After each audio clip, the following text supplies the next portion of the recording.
All right, let us begin. Click, click, click. Hello everyone, and welcome to Maxim's Bacon Restaurant here in Chinatown, Vancouver. Today we'll be doing my full review of the Olympus, the OM system, the OM system OM-3 camera, and this is with the 25mm f1.8, so it is basically like a 50mm equivalent on here. And OM system reached out to me. Thank you, Amanda, for sending these out. Asked me a couple months ago, Tak, you would be interested in reviewing the OM-3, and I've always been curious about the Olympus cameras. Now, I've never reviewed a interchangeable lens micro four thirds camera. I've always admired the micro four thirds platform from afar for many years. I love the fact that Olympus and Panasonic got together, and then all these other third-party manufacturers jumped on and created this shared platform. And I think Leica is now doing that with the Elmon Alliance. There's a lot of advantages working with other manufacturers. Each one has a vested interest in the success of that that platform or that format and the specific mount. Panasonic went the video route. They've had decades of video experience back even in the analog era, and Olympus have always had experience in optics and making cameras, so they went more the camera-centric, photo-centric route, and they've always had really cool lenses. Now, those of you who might not know, Olympus, the camera division no longer exists, and it was sold to a Japanese private equity that focuses on saving and as well as restructuring and transforming Japanese technology / electronic companies that are going through some financial problems. So this private equity company bought the rights to all the technology and all the cameras of the Olympus system, and they've renamed it, OM system. So those of you wondering why it doesn't say Olympus anymore, that's why, because it's no longer Olympus. Although, I mean, I think it would have been cool if they had negotiated a licensing deal. They would have just maintained the name, because now it says OM system OM-3. So you're saying OM twice. So that's one little nitpick there, but it is now called OM system, and this is kind of a refresh of this camera here. The sensor and processor combination is the same that's in the OM-1, which is a few years old. So it is a stacked 20-point-something megapixel sensor. It has the same processor, but they're in different body types. The OM-1 is more like a DSLR type shape, big grip, meant for sports, wildlife, outdoors. And this one here is a little bit more hipstified. And maybe that's why they reached out to me, because they know that I love pretty looking cameras, but also has to be functional. I think I want to enjoy the cameras that I'm shooting with. I want to be able to look at it and think, man, that looks pretty, but as well, it has to take photos, and it has to take photos that I like to shoot. And so this was a really interesting camera for me to review, so I'm super excited. I was super excited when they reached out. And so these are the lenses. This is the 25-1.8, so it's like a 50mm equivalent. So those of you that don't know much about micro four thirds, basically double everything for 35mm or full frame equivalents, right? So this 25-1.8 is basically a 50mm, and then let's say f2 2.8, like a 3.2 or something like that, full frame equivalent in terms of depth of field, and we'll go into that a little bit later. And I also asked for this lens here. It's a 20mm f1.4, so this is like a 40mm. Like a 2.8 40mm here, and you guys know I love the 40mm. And finally, this is the one that all pro micro four thirds photographers probably love using, is the 12-40 f2.8 constant aperture with clutch focus. So you can manually focus like this, and then go boom, and now you're in autofocus. And so this is basically a 24-80 f4, maybe f5.6 depth of field equivalent to 35mm. But I mean, f2.8 is still f2.8. The amount of light that's being allowed to gather in. And we'll talk about that a little bit later, why that's really important. Now, my exposure to micro four thirds for a long time has been this. It's been the Leica Deluxe system. I've been reviewing the Deluxe LX series for since like 2008, 2007. And so this is the latest iteration, the Deluxe 8. And this uses a micro four thirds, 20 megapixel sensor, but this is not stacked. I love this camera. I love shooting with the Deluxe 8, and I like the compromise of size and weight advantage to something like this.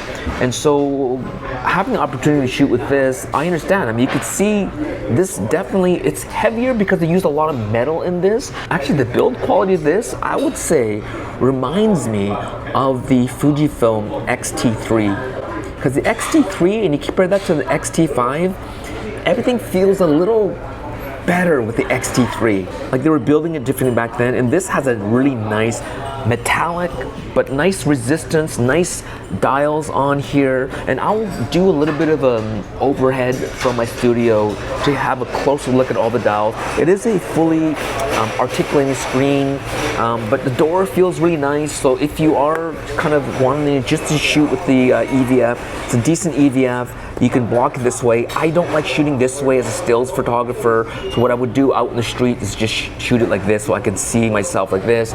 I'm not used to all the buttons and dials on this system. Like any system, when you want to first learn it, I think Leica has the best kind of interface where you don't need to know much. You can figure things out pretty quickly. Fujifilm is probably the next manufacturer I think has really, like, it makes sense. And Sony's on the other end, right? Where it's complicated. The menu system's complicated. The buttons, there's too many buttons, too many dials. And then Panasonic, and then maybe Olympus. Menu system is a little bit complicated, but once you get into a system, obviously you get used to it. So I'm not gonna criticize this because this is my first time shooting with an Olympus ILC camera. And so I'm not gonna complain too much. Now that I know how most of it works, I'm all right with it. The I/O is good. I like everything on the side here. Having a fully articulating screen allows me to do overhead video, and I did some samples, some video samples using this. All right, we've just started video mode here on the OM-3, and I don't know if I'm setting this up properly, but I see tons of information. I see level where I'm shooting straight down, so like left and right this way, and then tilt this way here. That's awesome. I love that. And autofocus, I don't know how well it's doing because I don't see, I mean, I see a box down here, so I don't know how to set tracking on this, but so far it looks pretty good. And then if I put my watch up here like this, is it going to focus on the watch? Yeah, not too bad. And then back down here again. Now, I do use my X-T4 for video. I have been for the past 5 years. I shoot in MP4. I don't shoot in H.264, H.265. I have really controlled lighting here in my studio, and audio unplugged directly in using a little shotgun microphone. And so I need pretty simple video. And so for this camera here, I really want it for stills, but having it for video as well is awesome. So let's just see. It looks like I'm at 1/30th of a sec, which is a little slow. So let me just change that. All right, I'm back in video mode. I changed it to 4K 30 H.264, and I'm now set at 1/60th of a second at f3.5, which puts me at auto ISO 800. So this should be better. And yeah, I mean, the true test for me is if it does video okay. It doesn't have to be the best, but if it does it okay. And then for product photography, I love having both that 50 megapixel and that 80 megapixel option. I think 50 megapixel is more than enough, but if I need a lot of detail, I can do that. And so let's just see how this looks. But I mean, so far it looks pretty darn good.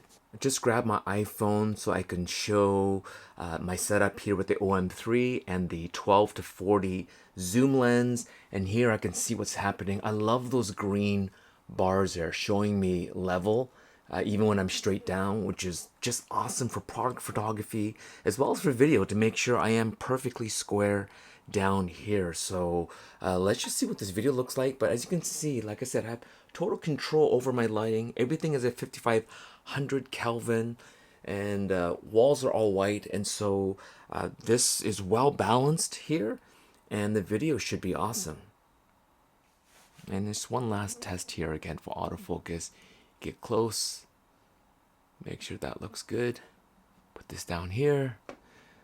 And then do my watch here. There you go. Yes, it is almost 11:30 p.m. And then back down here again. And then I can zoom in like this, right? If I want to do a close-up. So completely 40 mil, so it's like an 80 millimeter equivalent here. And then it looks like it's a little overexposed here. So yeah, I can real time, I can change. It's stepped, but I can definitely change the aperture as I punch in. And then the ISO actually does change as well. So maybe instead of changing the aperture, what I should be doing is just changing the exposure. If I can do that, I'm not sure. No, let's change the shutter speed. And so let's just punch back out again here. Zoom back out to where I think I should be. So maybe around here, like that. And we'll just see how this looks like. It's more than enough for me. And doing product photography with this is actually one of its superpowers. And so let's get right down to it. The reason why I think this OM-3 is fantastic, other than the way it looks, because again, it's internally the same as the OM-1, but the OM-1 is pretty big, and this, with these small lenses, feels like something that anyone would love, like who likes nice build quality, likes metal construction, but still wants everything reasonably light and compact. You get that with the Micro Four Thirds lenses, from the native Olympus OM system lenses, Panasonic lenses, and then all the other third-party lenses that are out there. But it's the stack sensor. The 20 megapixel stack sensor is the superpower of this camera system, because it has a 50 megapixel mode where it takes multiple consecutive images with the sensor shifting, and it's all being done in camera, which I love. You don't have to export it and then stitch it all together or stack it all together. So it has that, it has an 80 megapixel mode, but it has to be on a tripod, and I've tested both. At 80 megapixels, you're getting almost GFX level image quality. At 50 megapixels, you're getting like full frame, Leica 16 megapixel, or like my SL2 47 megapixel level image quality. But you, obviously with 50 megapixels, you can hand hold it. So for street photography, it's kind of cool. You just hand hold it. Your main scene, which I like shooting, is all framed up and will be in focus. And anything else that's moving in the scene will be blurry. And so I just took a picture just on the way here, and I'll insert it here. You can see it. The corner, the building is still, and then the person is blurred. And you can actually take pretty cool images. And other camera systems, you'll have to put it on a tripod. This you can do it handheld. And so I think that's really cool. And then on a tripod in my studio overhead, I'm getting 80 megapixels. Now I use currently the X-T4, and that's worked out best for me for what I do in my studio. Overhead product photography, it's 26 megapixels, but it's good enough for most cases. This sensor and the throughput of the stack sensor allows for this algorithmic photography. So you can do ND filter built in, you could do focus stacking, you could do the 50 megapixel handheld or 80 megapixel on a tripod. You could do cool things in camera in real time. And so basically you have this duality. You have a 20 megapixel fast throughput camera here. Decent megapixels for street photography, for out and about, whatever. But if you need the high resolution, then you go into that speed of that stack sensor and you get 50 megapixels or 80 megapixels. So you have a 20, 50, and an 80 megapixel camera right here. And then for video, you get decent video. It's not like top-notch video, but again, for me, it's good enough. You get these compact lenses. And so for me, the way I'm thinking is, you know, I'm better off with this camera here for my studio than I am with the X-T4. So I'm actually thinking about switching. And for certain types of street photography, again, I think this, with that, leveraging that stack sensor, being able to, I mean, I started digging deeper and deeper. It has white balance shift that Fujifilm has. Each color profile, you can adjust slightly and basically create your own profiles in camera. It has dedicated dials so you can switch very quickly. I mean, it's a really powerful camera with a very deep menu, which has like a big learning curve. But once you learn that curve, this camera is super powerful. And so I'll be embedding pictures in here. Again, I'm going to be switching over to my studio at some point and sort of showing you more of a close-up. All right, here I have the OM-3 set up. I have the 25 mil lens on here, and I have this set at f 2.8 1/60th of a second, and I'm at the Cine 1 custom white balance 4K 30p, and at f 2.8, I mean the depth of field, so it's like 5.6 equivalent. If this was on a full frame, I think this looks pretty darn good. Autofocus is pretty good. You can see how it catches up pretty fast here. I don't think this is the fastest lens, but you could see you get decent bokeh on here. f2.8 allows me to shoot at, it's not auto ISO 500, which is perfect. I think this is exactly the kind of look that I want. But my conclusion is, this is a really cool camera. It's expensive for $2,000, but you're not, people just think, why would I pay $2,000 US for a Micro Four Thirds camera? But when you realize all the things this camera can do, it's pretty sweet. And I might put my money where my mouth is, right? Which is, I might just get this instead of the X-T4 for all my studio work. And I think I could definitely take advantage of that 50 as well as 80 megapixel sensor for when I need a lot of resolution, or if I'm doing a wide shot, but then I can punch in and still have really good images without having to optically zoom in. But having these top quality, I mean, these are previous Olympus lenses here, but having these top-notch pro level lenses on the OM as well as the Panasonic system, access to tons of third party, because brands like Sururi and Viltrox and all these other brands, they do have Micro Four Thirds mount versions of the third party lenses, and it's easy enough to get a Micro Four Thirds mount adapter to whatever system you have, but you do have that 2x crop factor. But you could take advantage of it. I want deeper depth of field. Like those of you guys that know me, when I do street photography on a full frame camera, I'm at f8, f11. On an APS-C camera, I'm 5.6 to f8. On a medium format, I have to be like f16 to get a similar depth of field that I'm trying to get at f5.6 or f8 on APS-C. Well, this camera, I'm at f3.5, f4, and I'm getting the same depth of field from a full frame perspective of f8. So that's what I'm looking for. So because I'm a two-stop advantage, I don't see it as a disadvantage. I get 2 stops depth of field, but at the same time I also get lower ISO then. So I can be at f4 and be at ISO 400 instead of being at f8 or f11 and be up at ISO 1600 on a full frame camera. So I gain that not only on the street but also in studio. So in studio with my APS-C camera, I'm usually at 5.6 to f8 overhead video and overhead product photography because I want deeper depth of field. Well, this camera, I just need to be at f4, f5.6, and I'm getting that.